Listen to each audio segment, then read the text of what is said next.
Thank you. Bye. And so, Dennis, while you're approaching the bench, do you want to tell us, what is your fun fact? Who are you? Tell us about you. Okay, my fun fact is that I'm a rear admiral.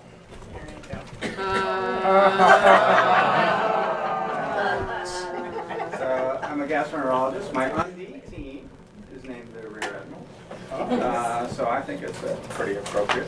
And so is my softball team. Oh, really? There's a group of GI guys. The Rear Admirals. The rear admiral. Yeah, there were multiple. Do you have costumes? We have shirts. Okay. I should have worn my shirt. Right.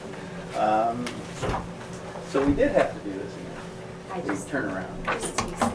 Yeah. So what I wanted to do today is to cover really 3 or 4 things. You're going to hear a lot today. They're going to hear a lot of new words, and you're going to hear a lot of information. And hopefully, we can start by talking about colon cancer, talking about the cancer care continuum, talking about why we're here today in advocacy. So this is what I'd like to cover. I want to first of all talk about what is colon cancer, what is it clinically, what is it molecularly, and what is the cancer care continuum, and sort of discuss that for just a second. And then talk specifically about prevention of colorectal cancer, which is both primary prevention and early detection. And then Betsy, I think, is coming to talk about survivorship and palliative care, to talk about those 2 things. And so that's what I want to cover. So what's colorectal cancer? I'm sure you all know this, but the colon has a bunch of different names, extending from the right colon, the cecum over. I don't know if this is going to work. From the cecum over here, the ascending colon, transverse colon, descending colon, sigmoid colon, rectum. You hear about cancers in all those different segments. It does make a difference where the cancer is with respect to both risk factors for the cancer and treatment. So cancer of the colorectal cancer can be anywhere in this organ. To an endoscopist like myself, this is what colorectal cancer looks like. A mass, often ulcerated, often bleeding. But the endoscopist also sees it as a process from small adenomas, small lesions to larger lesions to yet larger lesions to ultimately progressing to cancer. You can see how easy it is to think that, well, we could remove that and prevent that. And that is actually the case. If you can identify these lesions early and remove them, you can prevent colon cancer, not just detect it early, but primary prevention. So colon cancer sort of falls in the middle here. It's not just prevention and early detection. Early detection is preventive as well, so it is a bit of a hybrid. Colon cancer is a big problem. This just shows the kinds of cancers in the United States estimated for this year. Colon cancer is the 4th most common cancer in the United States, about 9% of all cancer cases. It's the 2nd most common cause of death. Again, about 9% of all cancer deaths in the United States are due to colon cancer, second only to lung cancer. So this is a big deal. So issues related to prevention, state-of-the-art treatment, survivorship are big issues with respect to colon cancer. The good news is on this slide. There's been enormous progress. Enormous decreases in the incidence of colorectal cancer and the mortality of colorectal cancer in both men and women over the last 25 years. A bigger effect than any other cancer, in fact. So there's really plenty of reason to celebrate what's happened so far. You can see there's still a long way to go to get down here, but we've made enormous progress. And look at this, this is sort of interesting. Back in the 1950s, the mortality from colorectal cancer was the same in men and women. And look what happened in women. Mortality began to decrease in the 50s and steadily decreased since. So what's the difference in colon cancer between men and women? They don't know the doctor as much. Maybe. But we didn't do any screening back here in the 50s for colon cancer. And symptoms occur late, so that may be part of it. Anything else? Estrogen? Pardon? Estrogen? Maybe. We don't know. Maybe women take aspirin more regularly than men. Maybe women have a better diet than men overall. But the one thing we know for sure is back in the 50s, we began using hormone replacement therapy in women a lot more than we do now, actually. And hormone replacement therapy in both observational intervention trials can prevent colon cancer. So maybe that's one issue. If that's the case, we'll see these, and maybe we have seen these come closer together because we're not using hormone replacement therapy nearly as much as we used to. So anyway, that's a fun fact, that things over time have changed between men and women. So the adenoma carcinoma sequence is the fundamental concept of prevention of colorectal cancer. We know that there's a progression from normal colon to small polyps to larger polyps, yet larger polyps, polyps with focus of cancer, and ultimately invasive cancer. That's called the adenoma carcinoma sequence. And then we'll come back to this several times because it is really the basis for how we prevent as well as treat colorectal cancer. This takes a long time. It's on average, and there's variance around the average, but on average, this process takes 10 to 15 years, or maybe even more.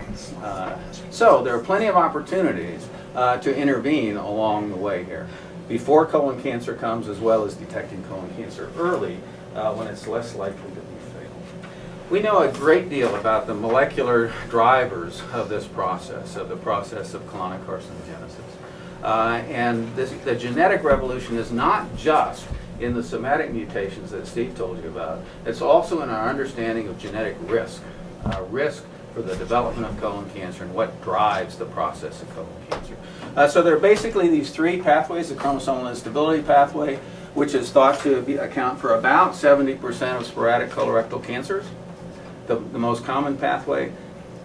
Familial polyposis, one of the more common hereditary syndromes, also follows this pathway, this molecular pathway of individual mutations followed by clonal expansion of mutant cells who have acquired a growth advantage as a result of mutation, subsequent mutations, subsequent clonal expansion, ultimately the production of aneuploid colon cancers with a characteristic molecular features.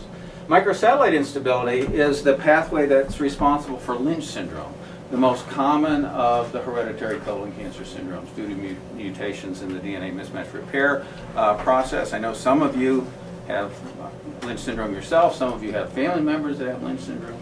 And so this microsatellite instability pathway may account for about 5% of colon cancers in the setting of Lynch syndrome. Really a very important subset of individuals to identify because you can prevent cancer in those, even in these very high risk situations. And then the most recently identified pathway is this epigenetic serrated CpG island methylator phenotype pathway. Those words aren't important, but to recognize that the serrated polyp of the colon is also a risk factor for colon cancer, not just the adenoma, and that's why I didn't put the adenoma in here. So there are precursors to all of these pathways. There are genetic syndromes associated with all of them. Well, there are familial syndromes associated with all of them. The sessile serrated polyposis syndrome, we don't have a gene for it yet. I don't know if we ever will. But it's sort of the hereditary or familial component of that pathway. So these are three pathways that we know. We know a great deal about the details that occur along these pathways, and that information can be utilized in tailoring therapy to individuals and tailoring screening recommendations to individuals. So this is the cancer care continuum, and we're going to be talking about all levels of this continuum today. From prevention and early detection that I'll talk more about, diagnosis and treatment, you hear a lot about that today, and then Betsy is going to tell us about survivorship and palliative care issues. Much of what you hear for the rest of the day is in the middle here, diagnosis and treatment. You've already begun to hear some of that. What we'd like to do is tell you a little bit about the other two ends. And I'm going to talk about prevention and early detection. So in prevention, it's essentially identifying risk factors that are reliable predictors of the disease and doing something about them. So modifiable risk factors, as well as other interventions that may prevent by mechanisms we don't understand. So when we talk about prevention, we typically talk about tobacco control and diet and exposure, alcohol, tobacco, smoking, physical activity, those sorts of things, and some of those are relevant to colon cancer. So here's a list of risk factors that have been consistently associated with colon cancer risk. Some of them are demographic. You can't do much about these other than know that this population is at increased risk. Some of them are lifestyle. You can do something about these. This group here, we don't really have intervention data to show that changing them changing obesity or physical activity in an adult changes risk. But these are generally appropriate and prudent guidelines to avoid obesity, to increase physical activity, don't smoke and don't drink too much. Those are guidelines we make for so many diseases, and they're very consistent. What I want to focus a little bit more on is what we know about colon cancer with respect to diet, and we know that there's been a lot of information recently about this red meat and processed meat, hot dogs and so forth as a risk factor. That's been on the list for a long time. That's not new. And then very good evidence that moderately good evidence that diets that are high in fiber-containing foods, fruits and vegetables, may be protective. There used to be a lot of micronutrients on this list, including at some point all of these: vitamin C, D, E, beta-carotene, folate, calcium, selenium. It's much easier to get people to take a supplement than it is to change their diet. So there have been more trials in supplements trying to look at this Adenoma Carcinoma sequence and seeing whether supplements can modify that than there have been for dietary interventions, but there have been some for both, and I'll show you them all. There are also some protective factors. We'll talk about aspirin and other non-steroidal anti-inflammatory drugs, and then we'll move on to screening. So many of these nutrients and dietary interventions have been tested in adenoma prevention trials, so I thought I'd illustrate what that is. I told you about this progression, this adenoma carcinoma sequence. Typically in adenoma prevention trials, identifies people with adenomas at various stages, removes them all, goes back to a normal colon, randomized people between intervention and control, and then looks for new polyp formation over the course of 3 to 5 years. So this is the trial design. This is the thinking that an advocate has to have in their mind about, is this trial really going to answer the question we want it to answer?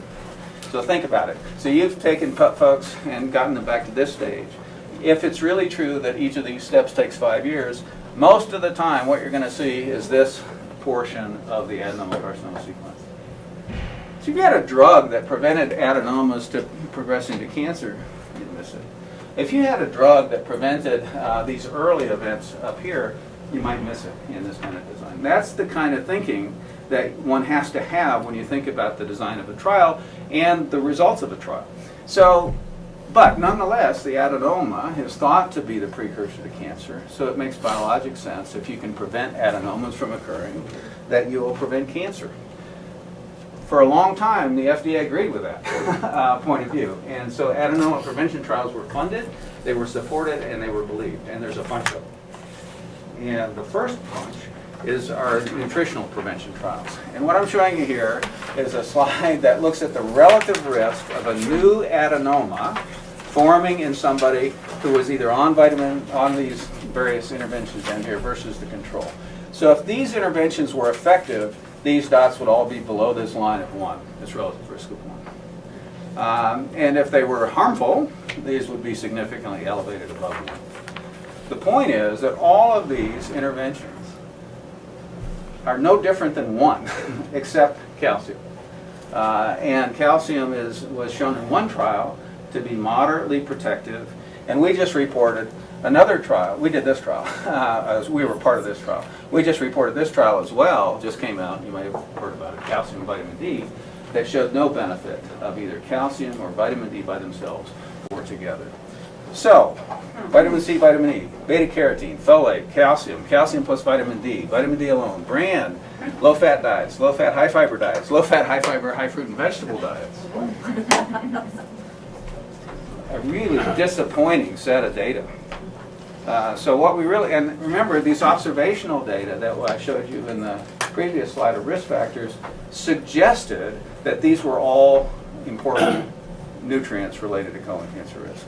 So we have this real paradox between nutritional trials and intervention trials that we need to sort out. Is it because the intervention trials are wrong, or is it because the nutritional epidemiology is wrong, or is it some mixture of both, which I think is probably true. Yeah. Were these based on supplements or the food source? These are all supplements, and these are food sources. We just finished a selenium trial, be published soon, to add to this. And so the ones in red are the ones that we were involved in as a site or in the concept or writing up the papers or some combination of those. So the Colorado group has been really quite involved in this primary prevention area. So it looks like BRAN is both kind of neutral and also negative. No, none of these are significant except this. Even This though trial is an 1.6. outlier. Even that one's not significant, small trial. Yeah, Yeah. so, but that means significant, the way they talk and the way we talk is very different. When they say significant, they mean p-value, statistically significant. If they say it's not significant, just say, okay. Their name looks Well, I significant. disagree with that. I think that the statistics are important because it says that there's less than a 5% chance that this is truly different from that this is not by chance alone. So I think that's relevant to us as clinicians as well as patients, and not just a statistical relevance. There is a difference between statistically significant and clinically significant, but it's usually the other way around. You have huge populations, you can find a statistically significant difference that's not clinically meaningful. But that's usually the way there's the real difference between them. So we have this paradox. That's one of the areas we need to work on. We need to figure that out. Here's a similar sort One of. quick question before you go. Yeah. Well, I guess my interest really kind of lies in this area too, because I mean, when you're looking at supplements, especially things like vitamins and things of that nature, most vitamins and things that, like that along those lines are man-made. And anything that's man-made has a percentage of having some kind of chemical involved in it, which means in essence that you're kind of growing the cancer even more. So if you've eliminated it, now you're introducing more supplements back into the diet that could grow it back again. Yeah. Well, I think you're right. I think that the thinking of the field is that food is important, nutrition is important, and that supplements of an individual vitamin in the absence of changing diet may not be likely to be benefit. I don't think there's a lot of evidence that it's some other chemical that's causing cancer in the supplement, but I think in the absence of I think dietary interventions are thought to potentially that nutrients in diets are more important than nutrients as supplements. And I believe that. We have a lot of evidence that a lot of the individual supplements at least don't work early in the process of the adenoma carcinoma. I mean, for me, it's worked. I mean, before I found out I had cancer, I was, you know, like, oh, I need to take all these supplements and blah, blah, blah. Then afterwards, I was like, well, there was nothing that I took seemed to have helped, and if anything made it a little bit worse. Make what worse? For me, it like it seemed like it accelerated the cancer work. Because at a time where I was plateaued, taking these supplements thinking I'm making myself healthier might have actually elevated the cancer work. Yeah, so you've hit on a really interesting point here. We did this trial, this folate trial, and not only did we find no effect of folate in preventing new adenomas in the first colonoscopy after the study, if we looked far later at the second colonoscopy and even some in the third colonoscopy, what we actually found was a statistically significant increase in the number of polyps in these folks on folate. And there is this hypothesis that folate might be protective early and might promote growth later. So that's really an interesting observation. This is the same data for non-steroidals. These are aspirin at 2 different doses showing a modest decrease in adenoma prevention. This was statistically significant. All of these except this one. And the dose of 325 or 80 is sort of an uncertainty about aspirin. These are celecoxib and Vioxx and Celebrex. These non-steroidal anti-inflammatory drugs that are like aspirin. Also a protective effect. We did this study. We did we're part of all these studies in red. This is an interesting combination, sulindac and difluoromethylornithine. Really see how much different, 90% reduction in the development of new advanced adenomas. So there may be something different there. So I think the big issues that need to be addressed in this area are what about aspirin, what about the dose, what about the risk-benefit of aspirin therapy, and this needs to be confirmed, this combination therapy. And there are 2 trials, one in familial polyposis and one which is an intergroup trial of eflornithine, which is DFMO, and sulindac, accruing terribly. And I think here, as well as everywhere else, it's been difficult to accrue patients to this trial, but it's an important trial to confirm or refute this really dramatic difference. So that's the non-steroidals. I want to switch from prevention to early detection. And here's where there's really been huge impact in colorectal cancer. And again, going back to the adenoma carcinoma sequence, there are two ways to detect colon cancers, two broad ways. You can look for things in the stool like blood, fecal immunochemical testing, or stool DNA testing that will identify lesions. Bleeding occurs typically late in this process, so cancers can bleed, some large adenomas can bleed, but usually you don't detect earlier lesions looking for blood alone.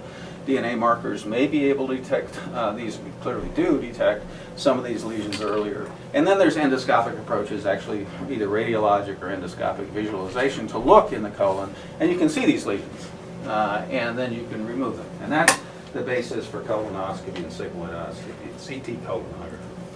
So these are the tests that are accepted generally as screening tests: high sensitivity fecal occult blood testing, FlexSig with or without FOBT, and colonoscopy every 10 years. This is the one that's used most commonly in the United States, but in the rest of the world, this is the one that's used most commonly, if anything, is used for colon cancer screening. Interestingly, last week, the U.S. Preventive Services Task Force came out with their draft of new guidelines. And so for the big differences were, these are still recommended, but for FlexSig and FOBT, the recommendation changed from every 5 years with interval FOBT to every 10 years, so this is the draft change, with an annual FIT in between. It's a big change based on no data, based on a model suggesting that this would work better than this. And so that's a potential change that may be coming up. There are these two other major tests, the CT colonography, as virtual colonoscopy, and stool DNA, which is actually a combination of FIT and stool DNA, which when the last time the U.S. Preventive Services Task Force did their guidelines in 2008, they did not recommend those options, thinking there were insufficient evidence for both of them. The Multi-Society Task Force, which is mostly a group of GI organizations, did include those in the panel of acceptable options. In the new guidelines, and this is fairly controversial, the recommendation was that these tests are acceptable, but not, these are recommended, these are acceptable as alternative options under specific or special circumstances, as yet undefined what those circumstances are. I think one of those circumstances is people who want to have a high sensitivity test and don't want to have an invasive tube stuck up their bottom. I think that may be a special circumstances. We'll see what happens over time. We'll see whether these draft guidelines make it into the final guidelines. It's an important decision that we'll have to make. We've been involved in studies of the three that are circled. I only want to tell you about one, and that's an ongoing trial of prospective comparison of two of these approaches to see which one is more effective. This is funded by the VA. This is the CONFIRM trial, the aim of which is to determine whether a strategy of colonoscopy screening is as good or better than a strategy of annual fecal immunochemical testing on colorectal cancer mortality as the primary endpoint and incidence as a secondary endpoint. It's a big study. We've been involved in the design and conduct of this study right from the beginning. These are all the VA centers that are involved. Denver has been part of the steering committee for this, is a site, a high accruing site, and involved in the analysis of the data as well. It's been interesting to see. This is 50,000 folks. This is the largest clinical intervention trial the VA has ever attempted to do. 50,000 individuals randomized between screening colonoscopy and annual fecal immunochemical tests. If it's positive, obviously needs a workup. If it's negative, they go around this for 10 years. The analysis is mortality at 10 years. Huge trial, going well. Over 30,000 folks have been randomized in this trial. It's going to be finished. We will have an answer in 2027. Quick question, doctor. I mean, the cost analysis for the FIT test versus a colonoscopy has got to be a big upscale in the difference of a person getting a FIT test. Personally, I was screened with a FIT test, and it was just as positive as me going for colonoscopy. But the cost factor there was a huge difference when it comes to insurance paying for it. Yeah, so the cost is different. The problem with FIT is that it's annual. Getting people to do something every year is difficult. We found that about 35% of the people drop out every year, replaced by some of the folks that dropped out before. So actually getting this done takes a lot of effort. It takes 18 contacts with an individual in order to get it done over the period of a 3-year study. So there are a lot of costs that are hidden if you want to set up an annual FIT program as an institution. But nonetheless, you're right. But cost-effectiveness-wise, colonoscopy is more effective as well as more costly. Cost-effectiveness, they seem about the same in models. This study will provide real data about both effectiveness and cost, and so that's the value of actually comparing them directly. Well, this is the continuum. We've talked about prevention and early detection, and Betsy is here to talk about survivorship, this other end, and then the rest of the day you'll hear mostly about this. You have a fun fact about Betsy? No, not a fun fact about this. And can I ask you one question before we move on? Yeah, sure. So I know the task force asked us for comments, and you were helpful in guiding us and providing those comments. Can you maybe explain to the group, and Andy, you might want to jump into this, why it's important for advocacy groups to provide comments to the these U.S. draft- Preventive Services Task Force. Well, I think it's important because there's a lot of expertise out there. The U.S. Preventive Services Task Force is a good organization.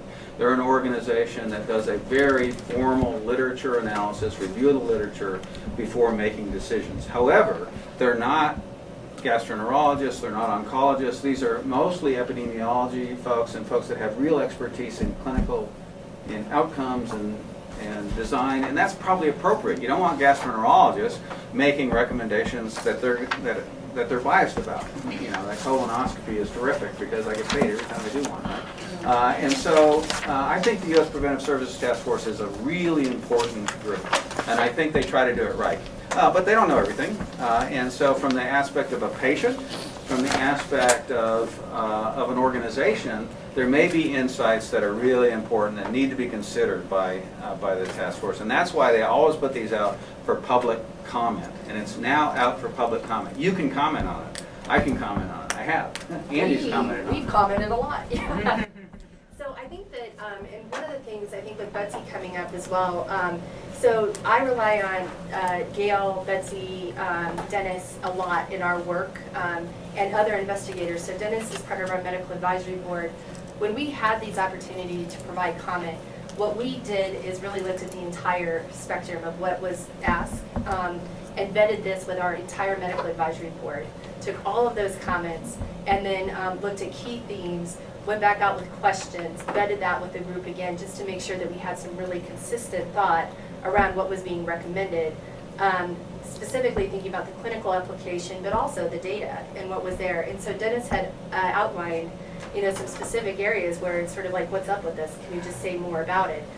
So we were really, really excited because I think that was probably in the end what Fight CRC submitted with the medical advisory board and all of our team members. It was probably close to 25 people that looked at all of that, made comments, and we synthesized that. So we've gotten some comments back that was probably one of the more comprehensive groups. And the great thing is because it's an advocacy organization, we were also hearing comments and thinking about what we've heard through our focus groups, what we've heard from the patient collective as well, to include that in that.